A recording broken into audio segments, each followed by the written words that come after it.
You're listening to the Classic Gamers Guild podcast. This makes my nipples hard.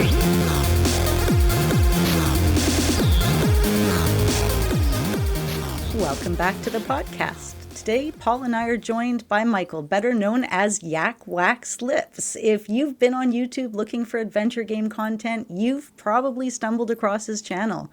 He's a huge part of the modern adventure game community, and we've had him on our show once before, but it's been a while.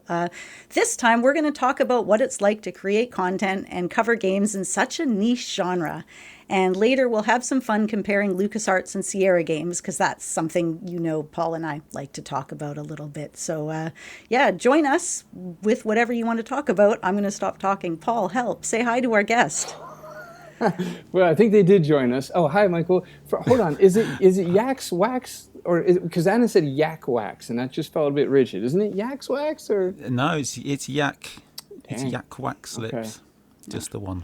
I've been No saying it plural. wrong all this time. All right. My mom was so cute. She's like, I know him. And I'm like, what do you mean? She's like, hang on, I've heard the term. And then she pulls up this ad for like surfboard, Yak Wax.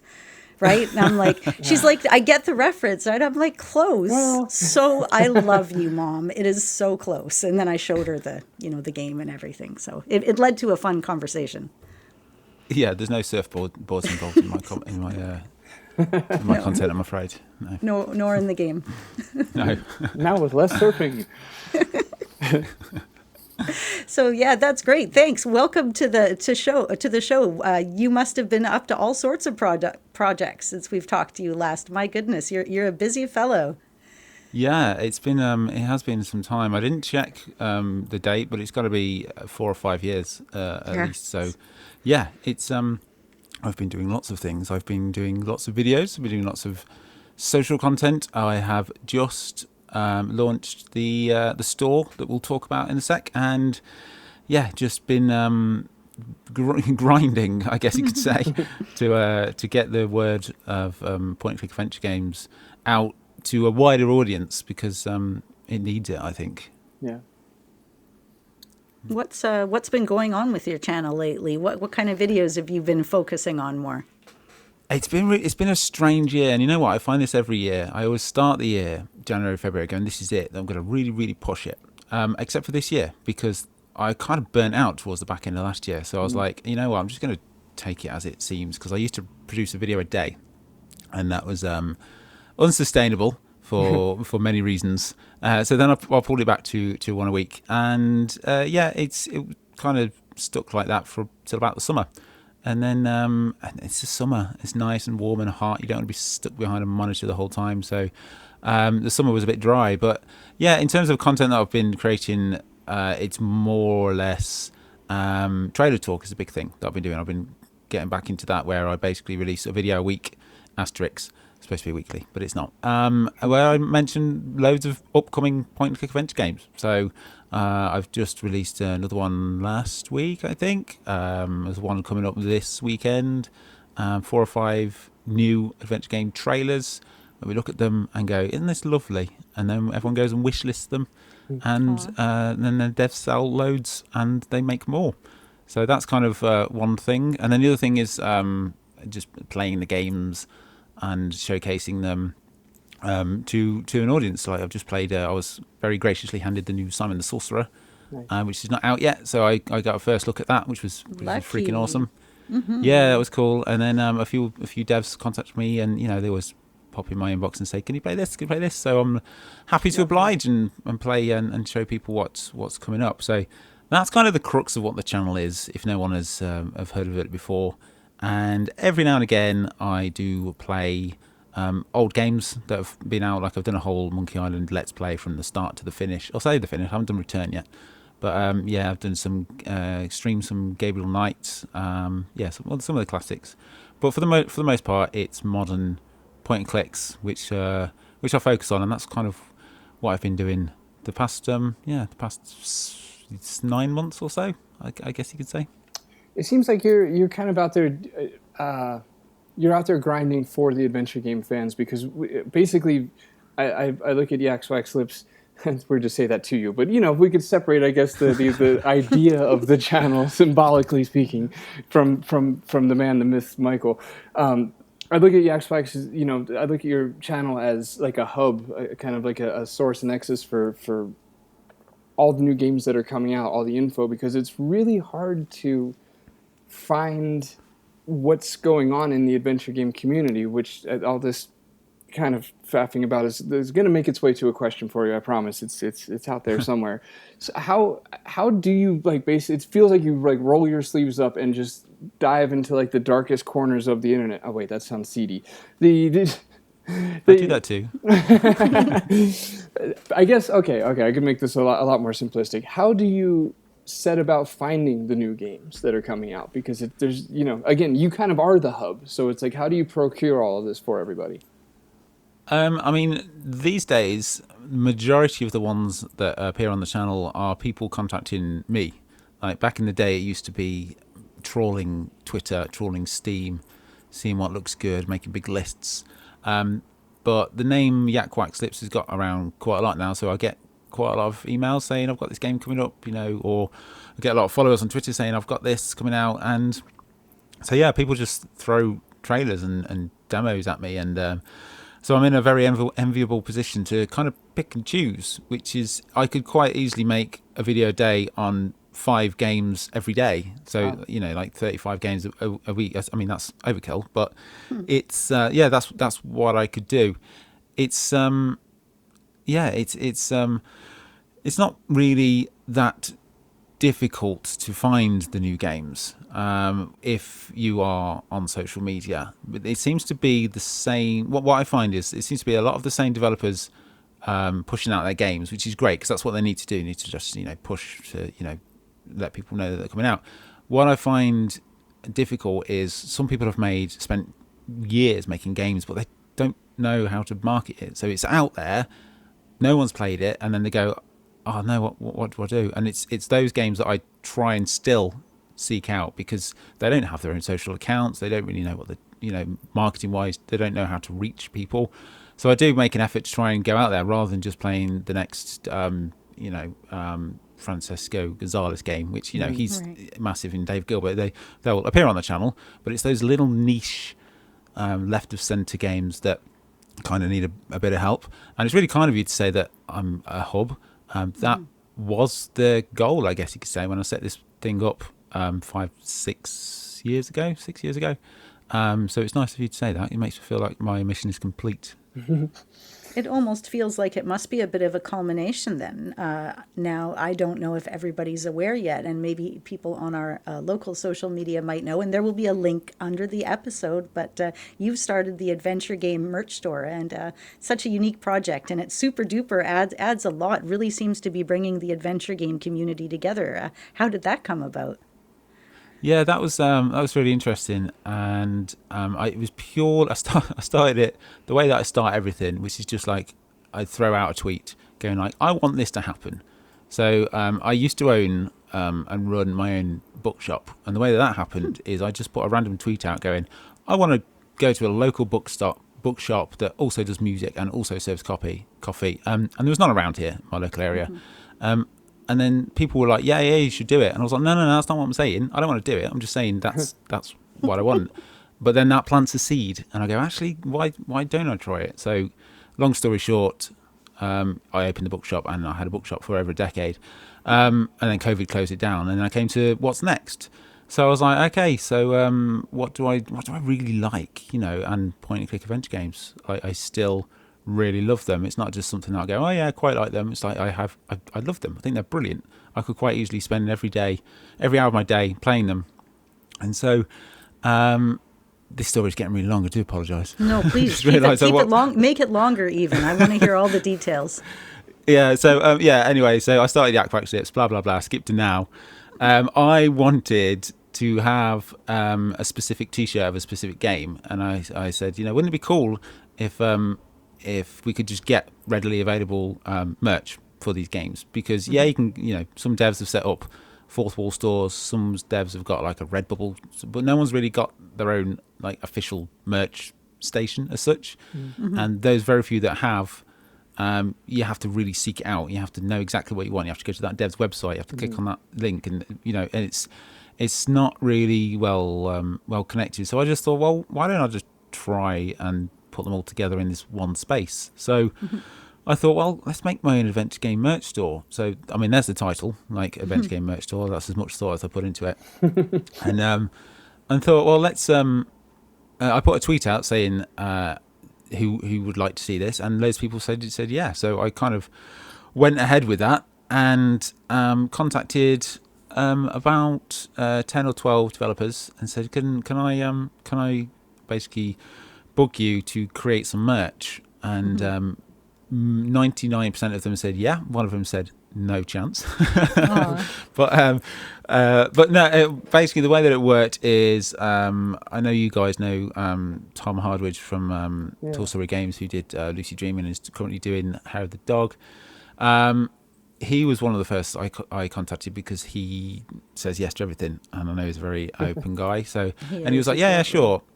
Yeah, so he the way that it worked is he basically sent me a bunch of stuff that he created just for the store, and then he got some of his key art from Lucy Dreaming, and then I mocked it up on some shirts and hoodies and stuff like that, and so it's all his art. I don't do the designing aspect of it, and then it looked pretty cool. So the other devs all got together, sent me a bunch of art, and kind of one by one managed to launch the store about a month ago with 10 developers, loads, over 100 different designs and that.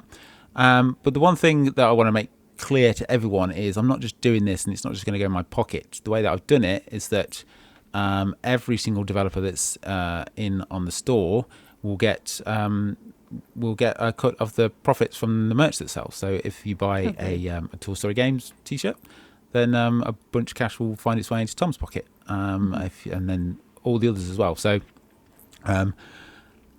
it's also a place where if you don't know, if you know Tall Story Games, you go, yeah, cool, check that out. It's also you've got another, like, now I've currently got 14 developers on there because I've released a couple more since.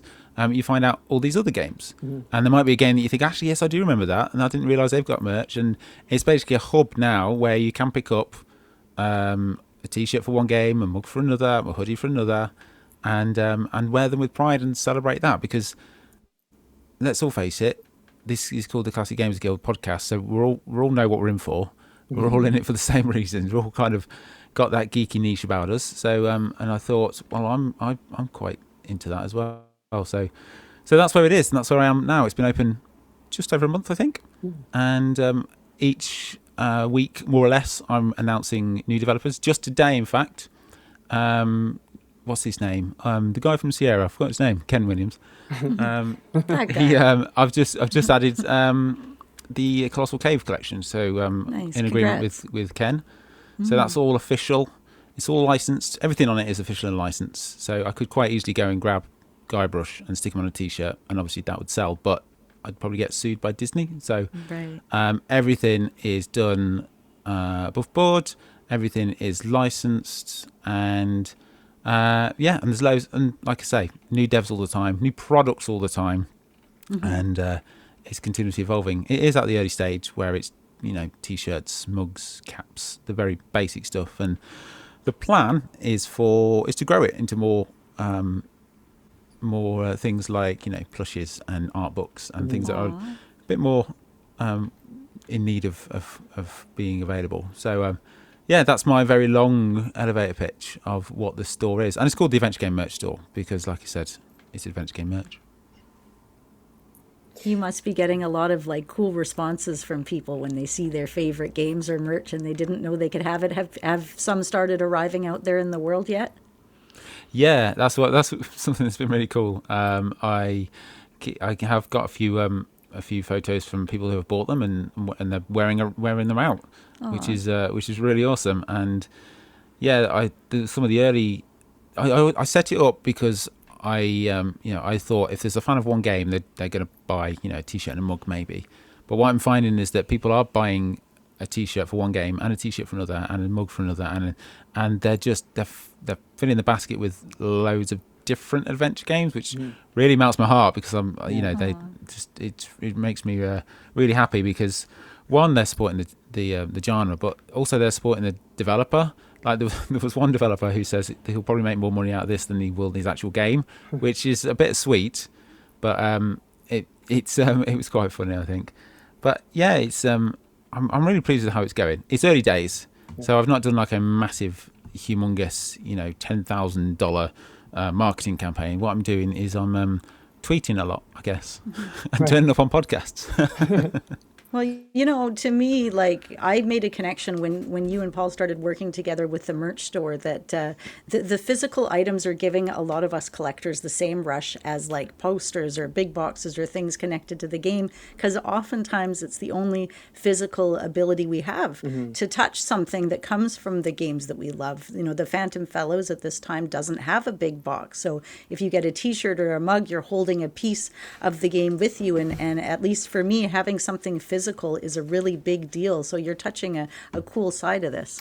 I think it's also motivating for I mean, I can speak as both a dev and a fan of the genre that I know sometimes there might be a little hesitation, like, do I really want to like go to the store and put like this one shirt in my cart and enter in all my info and check out? And there's something motivating about like, well, I can get like a Phantom Fellow shirt and, a Lucy shirt and et cetera, et cetera. So I would imagine it's kind of motivating from a buyer's perspective too, to be like, while you're there, you can grab like a bunch of your favorite things. It's not, not just going there for just like a single shirt or something like that. Yeah, I'd like to think so. I am not a website developer in the slightest. So when you look at the website, it's I think it's all right. I think it looks pretty good. It's got a good selection of all the things I've got on, but as a shopper, it's you've got the basics there. You've got the basics, but to know that, like you say, you can get a Strummer Games logo T-shirt alongside a Lucy T-shirt, alongside now a Colossal Cave mug or whatever. Yeah. I think having that space, knowing that space exists, knowing that space is gonna grow with many different games and developers, and like although it's for me, because like I said, I started it because I was selfish, because I wanted it. I wanted these T-shirts and stuff. I do think the developers really appreciate it too. Like I've got since launching, I have received quite a lot of developers saying, "Can you do my merch?" Right. And I have quite a big wait list now. So I'd love to just splat everything on there all at once, but then games would get lost, devs would get lost. So I was trying slowly eke them out. And I'm really excited with how it's going. I've got some really exciting developers and games coming up over the next couple of weeks and months. Some have like commissioned artists to create these amazing artworks, like and it's just phenomenal. So to work with these people has been an absolute pleasure. And I must say as well, although I said it's 90% new games. So like I said, I've got the Phantom Fellows on there, obviously, little plug. I've got Francisco's getting the Rosewater and Tall Story games. I've got about 14, 15 on there. I do actually have Flight of the Amazon Queen. So I spoke to John Passfield in person, nice. and it was a fantastic conversation. He was he was well up for it. So there's I have that in big box. It's beautiful. Oh, it's a classic game. Yeah. And, you can still play it for free, obviously, on GOG. But yeah, I'm really excited with how it's going, and the developers that are going to be making the store appearance in the next couple of weeks. I'm really excited about it. So many familiar names: Guillotine Games and the Lightfoot Brothers, Cave Monsters. You've got Dave Seaman. So yeah, we've talked to a lot of these people on the podcast too. It is, and I really do like the website. I like the new merch. The Mystery House stuff's pretty cool, actually, too. Well, let's move gears into marketing a little bit. I have a selfish interest in this conversation too, because Michael, as you said earlier, some adventure games, most, I guess you could say, fall a bit to the wayside or just kind of go a bit unnoticed. Kind of classic Pareto distribution situation where the few reach escape velocity and then the others kind of fight for the scraps. And The adventure game genre seems like it almost needs hubs, because from my experience as a developer with Venom Fellows, like, it's been, even having this podcast, which is a wonderful resource, and I guess you could say platform to talk to the community on, and being a part of the Adventure Game Hotspot network also helps. All of that combined, Phantom Fellows still to this day is largely unknown, which baffles me, because I basically I can't escape the adventure game community. So it's like the adventure game community seems to know, but it doesn't really escape that. And even so, I still get lots of people, at least maybe 2 or 3 a month, that are just like, oh, I totally missed this. I had no idea. And I'm just like, wow, how did you, I did all the things. I did all the tweeting everywhere on all the platforms, and, went on all the podcasts, and it's still like, I never even heard of this game. It looks pretty cool. And so, yeah, it kind of baffles me, I guess you could say, is how to crack this code and how to market a modern adventure game. So I'm wondering what your observations, I guess, have been, being the hub. It's a really, really difficult one, because I come at it from a marketer, and I guess you could say content creator. Like, I've never been a dev, and I don't ever plan to be, because it just seems like such a hard job. So much work. Yeah, so much work. I think the way that I've approached starting YakWaxLips and all my other stuff, like the bookshop, and there's a few other things in my locker that I've done, I always start it as me. So I'm saying, hey guys, I'm Michael. I'm really into adventure games, and I jump in, and before I've even said I'm creating content for you, I'm just gone straight there and gone. Tell me about yourself. Tell me about whatever. And this is mostly, this is going back 6 or 7 years now. So that was mainly on Twitter. And I know that the community is all over the place now. Blue Sky and the other one, which I forgot the name Mastodon and all those. Yeah, that's the one. Yeah. And it's spread. So it can be really difficult to go, oh God, I've got to hit all these places, and TikTok especially. And it's really difficult. And what I would say is, in the early stages, let people know that you're creating something. So, it might be years later that it comes out, and contact those people and make connections. Get to know the people in your niche. Get to know the adventure game community, and then as your relationship grows with everyone, people will kind of share it via word of mouth. That's kind of, that's a very basic, talk to people kind of marketing strategy.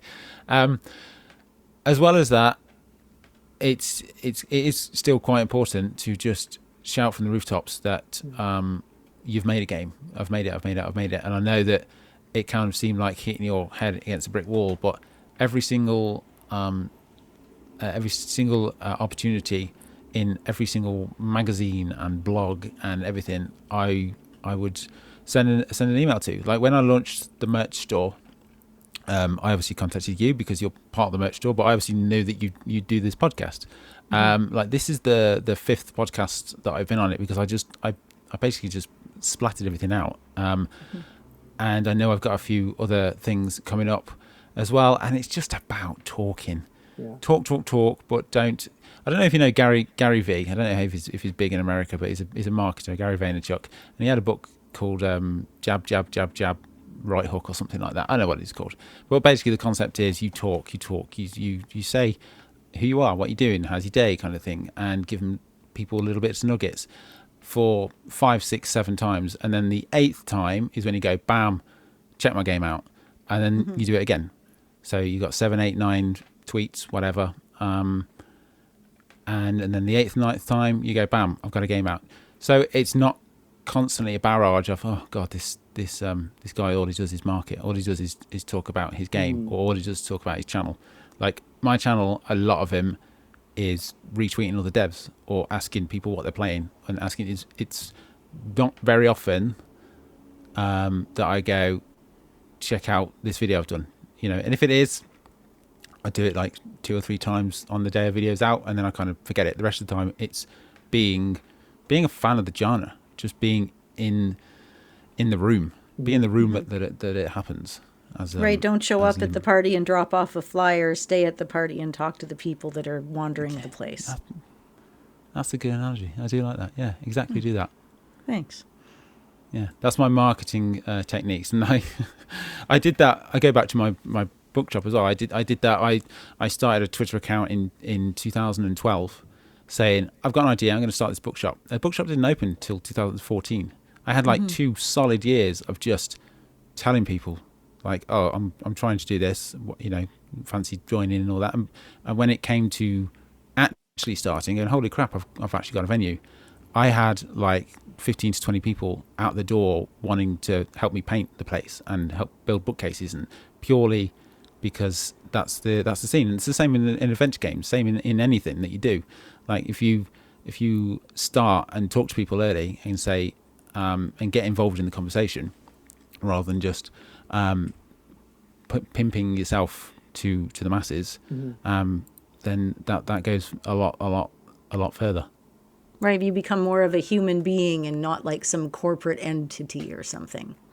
Exactly. Yeah. Exactly. What's the trickiest part of keeping your channel thriving in this space? Because it's such a niche space, and you're on YouTube and you've got video content. What are you doing to retain and gain your audience? It's twofold. One thing is I don't care about it. I don't care about getting to the next 1,000 or the next 10,000, or I don't care if a video hasn't got 1,000 views yet or 5,000. I don't do it for the views. I do it for the fact that I know I'm helping out a community to find these games, and I'm helping out the devs by delivering that community to them. That's why I do it. On the flip side of that, forget everything I just said. I do it by talking loads and loads and loads all the time, and I am constantly in my spare time watching marketing YouTube videos, and what's changed in the Instagram algorithm, and an email sign up for Pinterest, and so I go all like that, but I don't talk about that such. Like I'm not really fussed about numbers and such. If a video, if I spent a trailer talk, normally takes me about, I don't know, about not long, about 2 to 3 hours to do from start to finish, because I don't script it. I basically watch the videos a few times, the trailers, and then talk about them. So 2 to 3 hours. If that is only viewed by 200 people, then I'm like, well, that's 200 people that know about their trailers now. I'm not bothered about it. If I do a review takes forever, because one, you've got to play the game. Games can take 15 hours. Then I do script it. Scripting for me takes about 2 to 3 hours. Then I've got to record all the gameplay. Then I've got to record the vocals. Then I've got to edit. It can take like 20 hours. Right. And if that then only gets 200 views, I kind of think, oh, that was a bit of a waste of time. Which is why you find that I've only actually done like 2 reviews this year, because it's why do one video for 20 hours, which will help one developer, yeah, but I could make 7 or 8 videos in that time and help loads more developers. So I can't remember what the original question was, but yeah, that was. I think the main thing is I don't really care about numbers. I'm here in the community, part of the community. I'm not here for the money. I mean, there is no money. So you're not like following the algorithm and clickbaity titles. You're just kind of going with what you find and what you see, what people approach you with, or what you're passionate about. Really? Yeah, exactly. Yeah, I mean, clickbaity thumb. That's really hard to say. Clickbaity thumbnails. Yeah. Yes. Clickbait. Yeah. That's that. I do dabble with. In fact, the past 5 or 6 trailer talks, what I used to do is put an image of the game on and then put something like new adventure games coming or something. So the words new adventure games coming will entice adventure game fans. But then what I have done recently is I wouldn't call it clickbaity. I'm just change it up a little bit. So I'll just put like new games or check this out. Because then those that are outside of the adventure game community will then watch it. And I have seen, my videos go from about, I don't get massive views, 1,200, 1,500, double to about, 2,500 to 3,000. Congratulations. And I see that as a good thing. Yeah. Well, thank you very much. I mean, those are massive adventure game numbers, right? Yeah. I'm Yeah, I guess impressed. so. Yeah. I was speaking to Pushing Up Roses the other night, and she was saying, you know, I was checking out her new video. It's got like 165,000. Right. I'm like, yeah, well, I'll get that one day. I know hers was like about obviously Murder She Wrote, but still, that's a different thing. It's Well, she's you put know, in the time. yeah, exactly. She's been going for 15 years or whatever it's been, and yeah, so for me to be going still plugging along 6 years after starting and getting, you know, 2,000 to 3,000 views a video, I'm happy with that. I'm not going to Oh, hell complain. yeah. It'd be nice. If we It's had always that great many- to get more. Yeah, it's but it's yeah. It all comes down to I'm helping the community. I'm helping the developers. That's what it's all about. How do you handle like a balance between like covering nostalgic classic titles and modern titles, and I guess maybe more appropriate to the theme we're on right now, do you notice a difference audience wise between the two? I don't really notice that. Like I don't really cover like the classic ones as much anymore. I remember when we spoke previously, like I said, several years ago now. Yeah, March 21, by the way. Was that what it was? Oh my Yeah, word! I know. Yeah, that's it's gone by fast. I was focusing. I did a lot more of the Let's Plays back then, and especially classic games. You know, Full Throttle, Monkey Island. I did a lot of the LucasArts stuff. These days, I'm not really into shouting about it. I have got some big ticket individual videos on the go. Like I'm making one about the failed Full Throttle sequels, where that's been in the works for 18 months, and it's got, you know, I've spoken to. That's exciting. Yeah, it's a big video, and that's obviously classic, and that's based on you know, LucasArts. So I'm hoping that's going to have big numbers. But then I always get distracted and go, right, what am I going to do today? And I always end up just doing something about some little niche game that's going to come out. So I'm not, again, the thing with the nostalgic videos and the old school videos games, sorry, is that loads of people talk about them. Like there's people out there that know more about them and talk about them more than I do. But also, who's it helping? Like it's fun and it's entertaining, and I guess that's why you go to YouTube. But for me, it's like, yeah, I mean, people know about these games more or less, unless it's something like super niche. I'd much rather talk about a game that's coming up in the next couple of months. It's still in the niche that's going to help both the developer and the community get better games, I guess. It keeps coming back to the developer, I guess, and the community.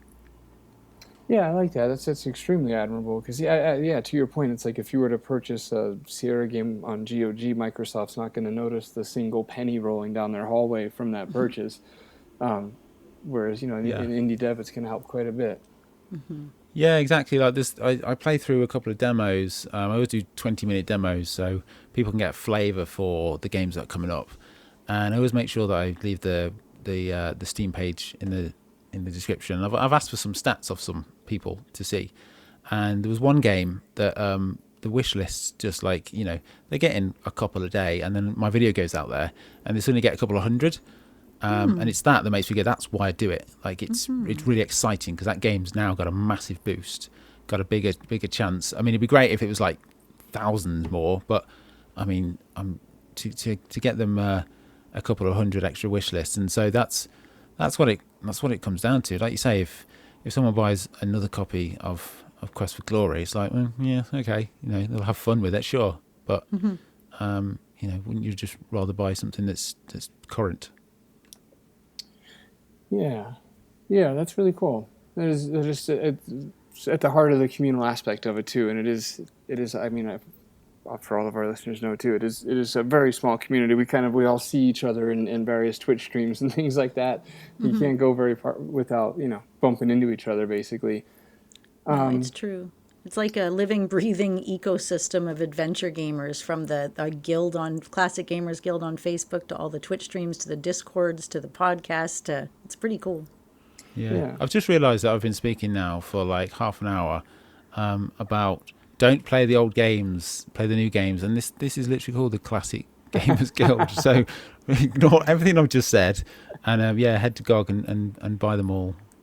Yeah, we're not even going to release this episode now, I'm afraid. It's just not the right kind of a focus for. But no, you know what? You brought up a good idea. Let's talk a little bit about nostalgia. Let's talk about LucasArts versus Sierra, because you're kind of a LucasArts guy, aren't you? I mean, 1,000%. Yeah, just a little.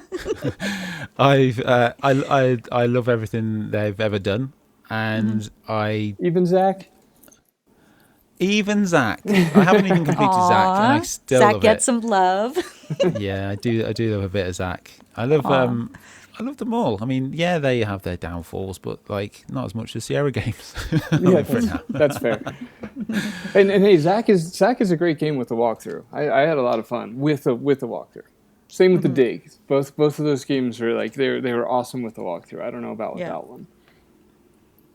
Yeah. I like I said, I've not completed Zach, but I'm not adverse to walkthroughs at all. So when I do come to replay it again, the story's insane.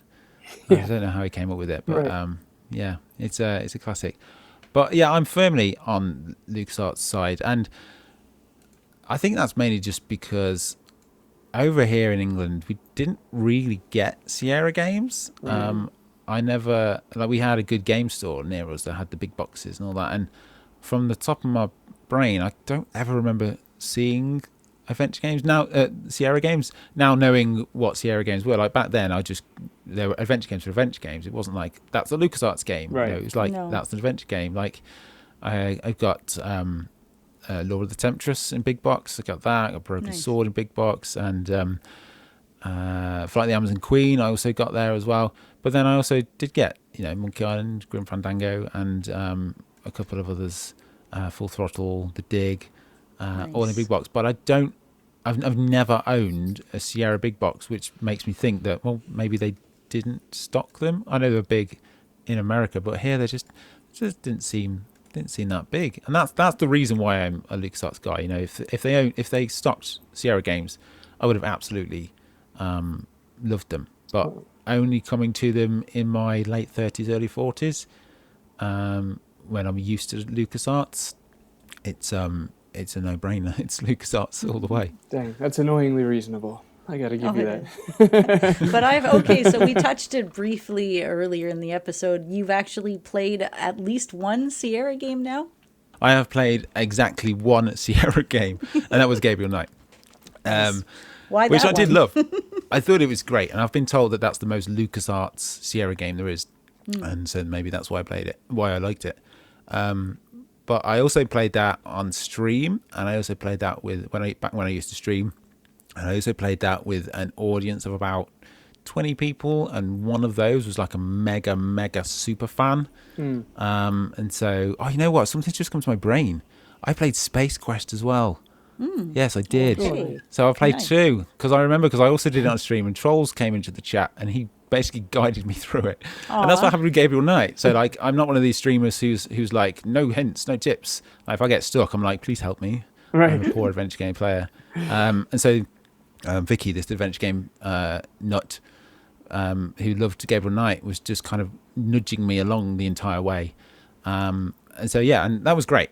But with Space Quest, I know it's a super early one, so it's got its downfalls, but I would not have been able to get through any of that if Trolls wasn't in the comments going, do this instead, do this, because I'd still be playing now 4 years later. So it clearly wasn't a memorable experience for you either, because you're just now like, oh shit, I played that, huh? Yeah, and the only reason I was saying that is like I streamed for about a year. I streamed about 5 adventure games over the year, and then I got COVID, so I had to stop, and I never went back to it. So talking about streaming, I'm like, what else did I stream? Oh shit, yeah, I was actually Space Quest as well. But I'm not adverse to playing Sierra games. I actually, in preparation for this, thought I'm gonna play King's Quest. And then I watched the first 10 minutes on YouTube of King Quest and went, I'm not going to play King's Quest. I could see that Abe Simpson walking in and out of a room gif as you're saying that. Yeah.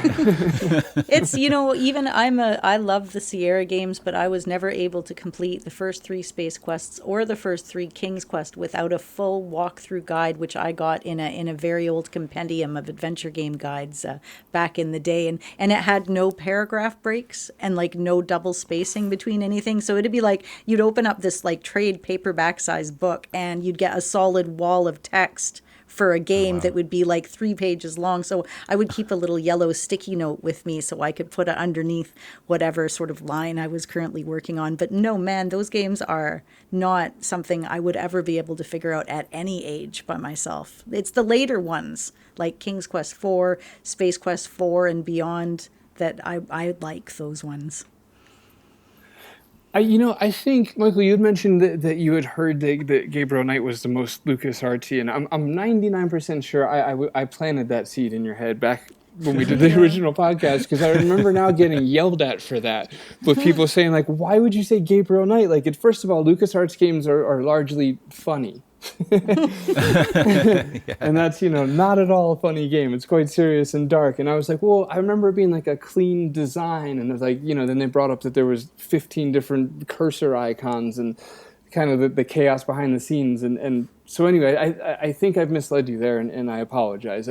Maybe my thought at the time was that it was a good storytelling game, and okay, so that brings me to an idea. Maybe I'd like your thoughts on, Michael. So what I kind of concluded, and you can use Gabriel Knight as a representation of all of Sierra for this, because why not? It could work as one. I think I've kind of slowly been concluding that LucasArts was like master storytellers, but a little thin on the exploration side, and Sierra was really, really great at exploration, but not so great on the storytelling side. Does that sound fair? Yeah, I think it does. I think that's probably why Gabriel Knight really struck a chord with me, because the storytelling is great in it. Space Quest, not so much. Right. No, not much story in the early games at all. Right. Yeah. But yeah, I think you're absolutely nail on the head there. I can't. There's not a lot of LucasArts games that don't have a strong story. I mean, even like Maniac Mansion, although it's not a story, it's got a good hook to it. It's got a good idea. But anything from Monkey Island onwards, I mean, Grim Fandango is just an absolute masterpiece in storytelling. Like, forget the actual game, forget the way it plays and the puzzles and all that. Like, the storytelling, like I'm in for the story. And I think that's why I still love adventure games and what people are doing still, because there's been some clunky adventure games released in the past 5 or 6 years, but the story has been great, and that's forgivable for me. I'd rather play a fantastic story with a few crappy puzzles than some really good puzzles, but the story is just dead, because I'll lose interest so much.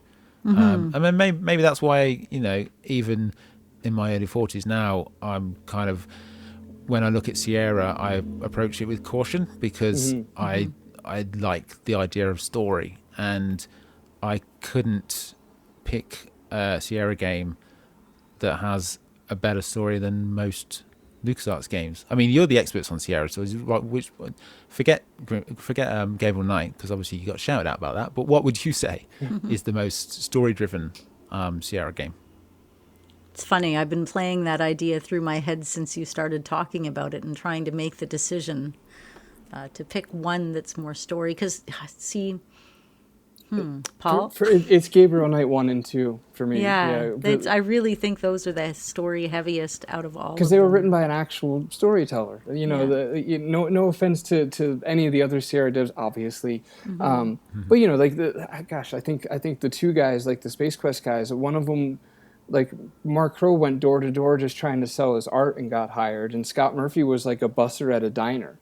Yeah, and they became the writers of these games. Like, and Jim Walls was just the Police Quest guy was just like an actual cop, like getting his haircut. These are all just dudes in Coarse Gold, California. They got brought in to be game designers, whereas LucasArts, sought out storytellers, and And I think Sierra only really did that in the case of Gabriel Knight, getting Jane Jensen to write them. So yeah.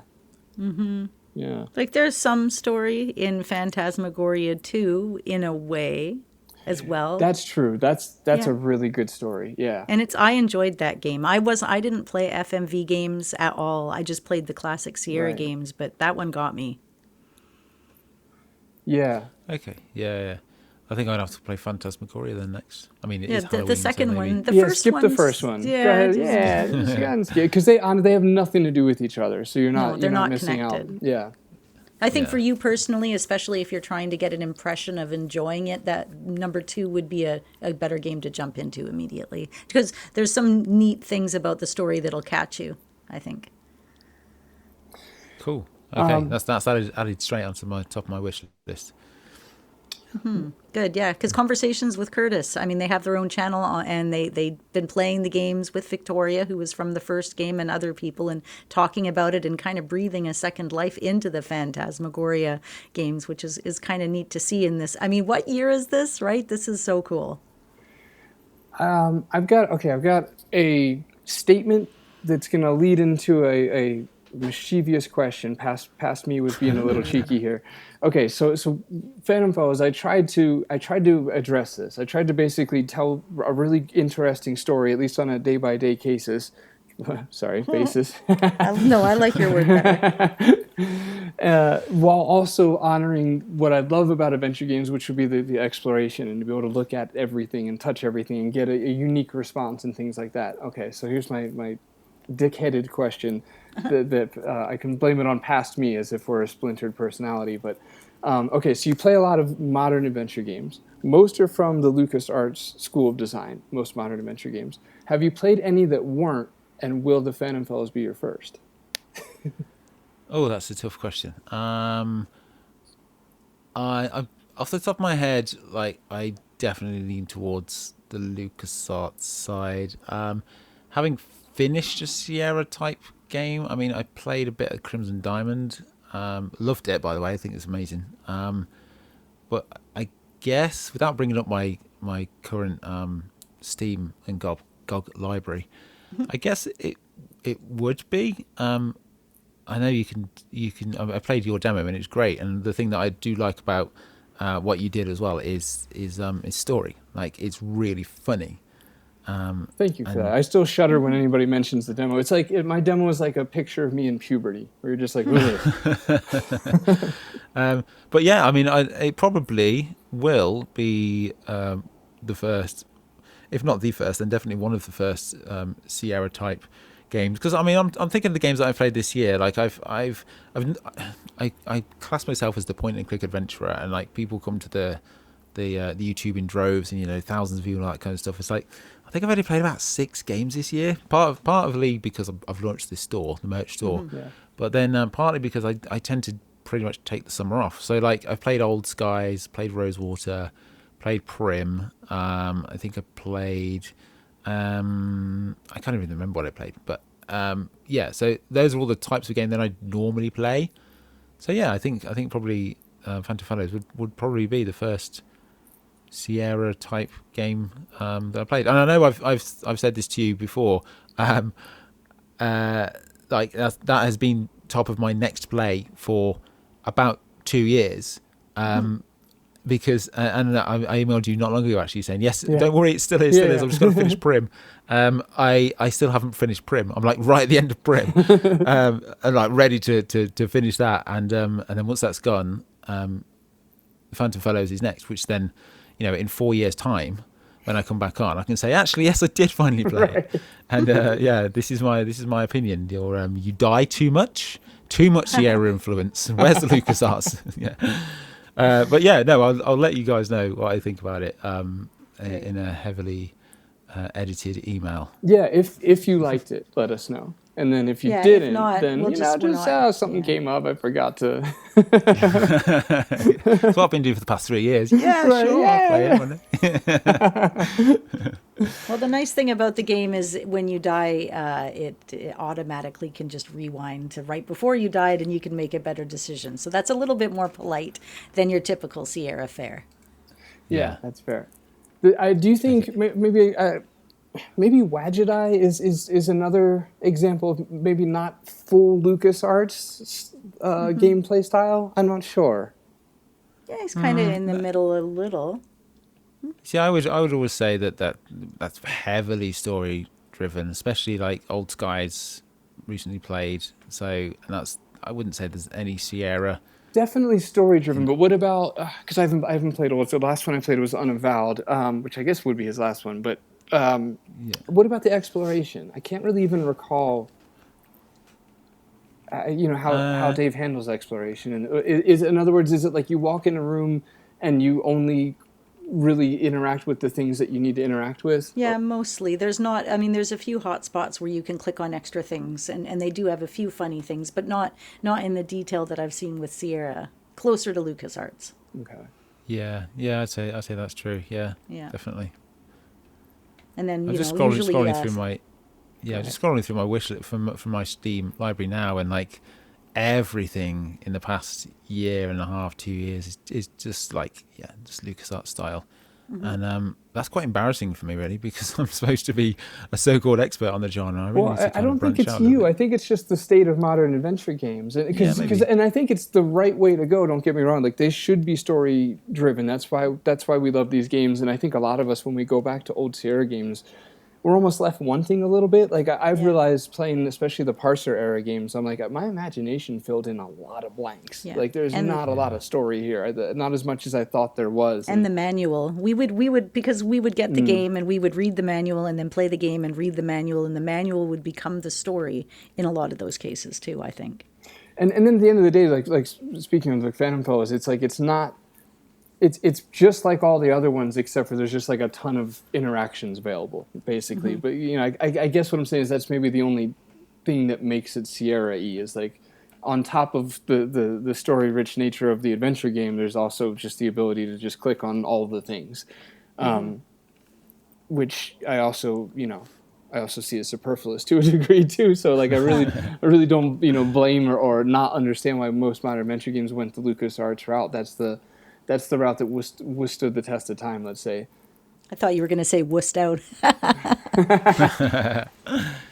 I think the thing is, like, it doesn't really matter what I play. I think it's the fact that you've made a game in that style is awesome, because you're gonna have that audience out there. There's gonna be people that are wanting to have that little Sierra kick that they miss because they've played them all 1,000 times, and it's they want something new that's in the same vein. I think forget the LucasArts versus Sierra thing. Just the amount of ridiculously crazy adventure games that are out there now that kind of have an amalgamation between both LucasArts and Sierra and all the other ones together. I mean, there's a plethora of games, and I guess that comes full circle to me talking about the channel. Like, I don't just talk about classic point and click pixel adventures. It's like I will have 5 trailers on one episode, and one will be a talking animal detective, and one of them will be an FMV. One of them will be like some kind of weird art thing that is only on the Switch. One of them will be like a demo from Itch, and then there's so many out there. So I guess what I'm saying is subscribe to my channel. Well, this is actually a good segue. So let's do a rundown again. I know you touched on some stuff, but let's drop it all right here before we close up the episode. What are you doing? Where are you doing it? And what can our listeners do about it to benefit everybody? Yeah, sure. One thing that I haven't mentioned actually at the Adventure Game merch store is that people of the listeners will probably know of Adventure X, which is the adventure game community here in the UK. It's in London, happens every year. And it's been going for 12 years. The Adventure Game merch store is going to have a stall there. I'm actually sorting out their official merch, Adventure Game X merch. So they're going to have their own merch there. So you can buy that from the website as well. So in terms of the merch side, you can see all the developers and all the games on the website, which is adventuregamemerch.com. In terms of YakWaxLips and the content creation side, just YakWaxLips, not yaks. There's no plural, just yak. And so I try and release 1 or 2 videos a week these days, and that's YouTube. I also have all the socials. You name a social, I'll pretty much have it. And it's just YakWaxLips. I've even got a TikTok, which I haven't uploaded to in about a year. Maybe I should upload some TikTok stuff. So yeah, that's kind of me in a very large nutshell.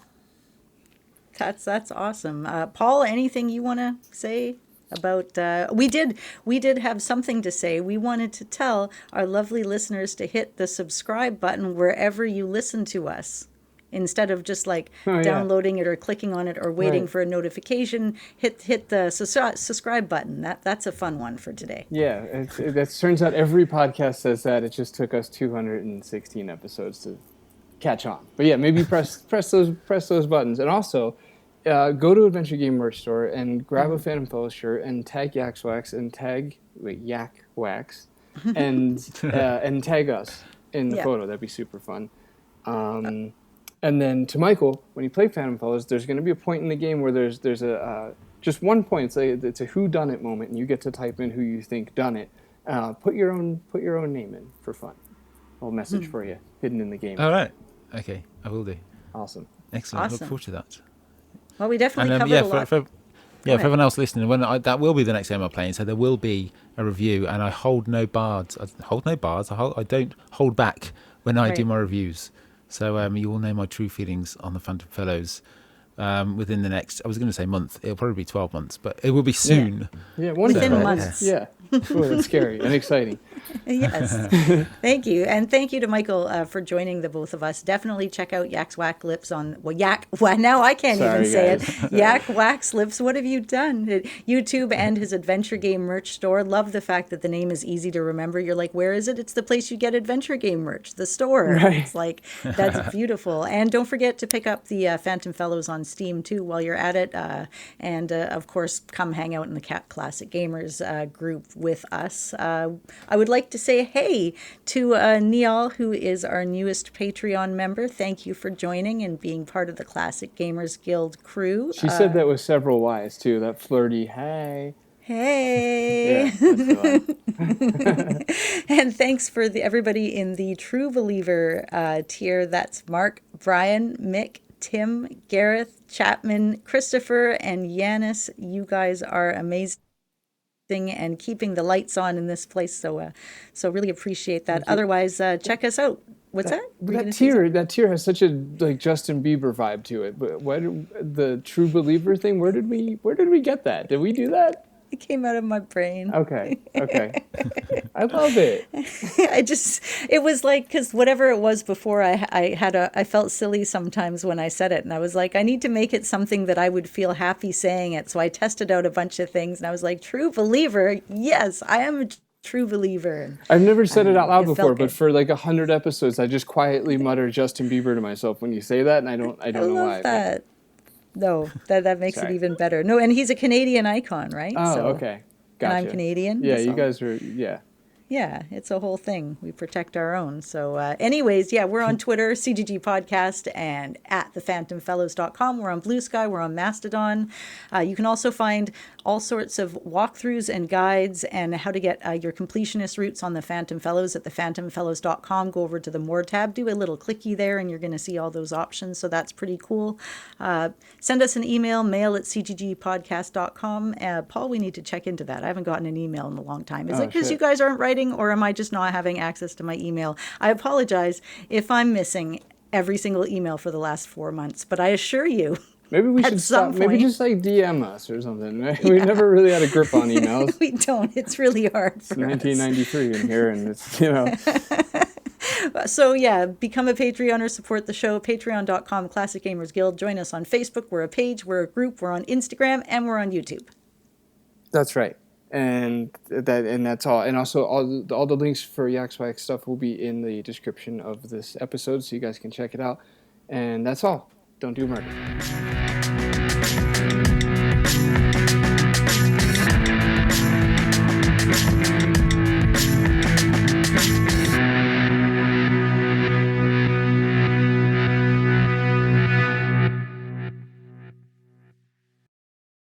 No. Yeah. Oh God. Yeah, that's depressing. Yeah. My kid told me that I was born in the 1900s the other day. I was like, oh, ouch. God. Yeah, and you're not wrong.